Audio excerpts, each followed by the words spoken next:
Welcome friends. இப்போ நம்ம ஸ்க்ரீனில் பார்த்தீங்கன்னா சூப்பரான ஒரு ஃபோட்டோ எடிட்டிங் பாய்ஸ்க்கு எப்படி சிம்பிளாக எடிட் பண்ணுறது அப்படின்றத பார்த்துரும். வீடியோ வந்து ஸ்கிப் பண்ணால் பாருங்கள். சேனலுக்கு இப்போ தான் ஃபஸ்ட் டைம் வரீங்கன்னா சப்ஸ்கிரைப் பண்ணிவிட்டு வீடியோக்கும் ஒரு லைக் பண்ணிக்கோங்க. இப்போ வீடியோக்குள்ளே போகலாம். க்ரோம் ப்ரௌசர் ஓப்பன் பண்ணிக்கோங்க. கூகுள் ஜெமினி அப்படின்னு வந்து சர்ச் பண்ணுங்கள். ஸோ உங்களுக்கு அந்த நேனோ பனானா வெப்சைட் வந்து ஓப்பன் ஆகும். ஸோ நான் இந்த சின்ன ப்ராம்ப்ட்டில் வந்துட்டு சின்ன கரெக்ஷன் மட்டும் இருக்கும், அதனால் ஸ்கிப் பண்ணாமல் பாருங்கள். அப்போ தான் உங்களுக்கு கரெக்டாக புரியும். இப்போ கீழே பார்த்தீங்கன்னா ஆஸ்கே ஜெமினின்ற ஆப்ஷன் இருக்கும், அதை செலக்ட் பண்ணுங்கள். டிஸ்கிரிப்ஷனில் டெலிகிராம் குரூப் லிங்க் இருக்குது. அந்த குரூப்பில் போயிட்டு இப்போ ஸ்க்ரீனில் ஷோ ஆகிற மாதிரி சர்ச் பண்ணிங்கன்னா இந்த வீடியோக்கான அந்த ப்ராம்ப்ட் வரும். அப்படியே ஸ்க்ரோல் பண்ணி பார்த்தீங்கனாலே உங்களுக்கு இருக்கும். அப்படியே காப்பி பண்ணிக்கோங்க. காப்பி பண்ணதை இந்த இடத்துல அப்படியே பேஸ்ட் பண்ணிவிடுங்க.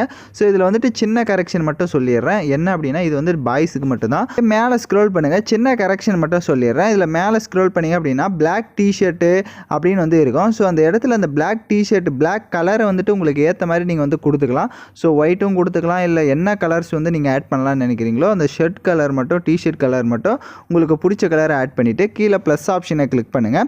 ஸோ அப்லோட் ஏ ஃபைல் ஆப்ஷனை செலக்ட் பண்ணிவிட்டு நீங்கள் எந்த ஃபோட்டோவை எடிட் பண்ணலான்னு நினைக்கிறீங்களோ அந்த ஃபோட்டோவை கிளிக் பண்ணிக்கோங்க. ஸோ ஃபேஸ் வந்து நல்லா கிளியராக இருக்கிற மாதிரி ஃபோட்டோவை செலக்ட் பண்ணுங்கள். அப்போ தான் உங்களோட ஃபோட்டோ மாதிரி வரும். ஸோ எகைன் சொல்லிடுறேன்.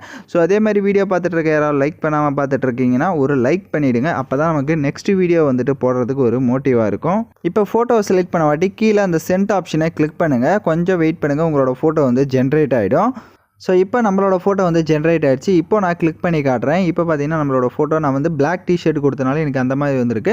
பட் நீங்கள் என்ன கலர் கொடுக்குறீங்களோ அதை கொடுத்துக்கோங்க. அது மேலே டவுன்லோட் ஐக்கான் இருக்கும், அதை கிளிக் பண்ணி டவுன்லோட் பண்ணிக்கோங்க. டவுன்லோட் ஆப்ஷன் இல்லைனா ஃபோட்டோவை லாங் ப்ரெஸ் பண்ணி டவுன்லோட் இமேஜின்னு இருக்கிறத கிளிக் பண்ணியும் டவுன்லோட் பண்ணிக்கலாம். ஸோ யாரெல்லாம் கரெக்டாக எடிட் பண்ணிங்களோ கமெண்ட் பண்ணுங்கள். இந்த மாதிரி வீடியோஸ்லாம் மோஸ்ட்லி உங்களுக்கு வரணும் அப்படின்னா மறக்காமல் நம்ம சேனலை சப்ஸ்கிரைப் பண்ணிவிட்டு பாருங்கள்.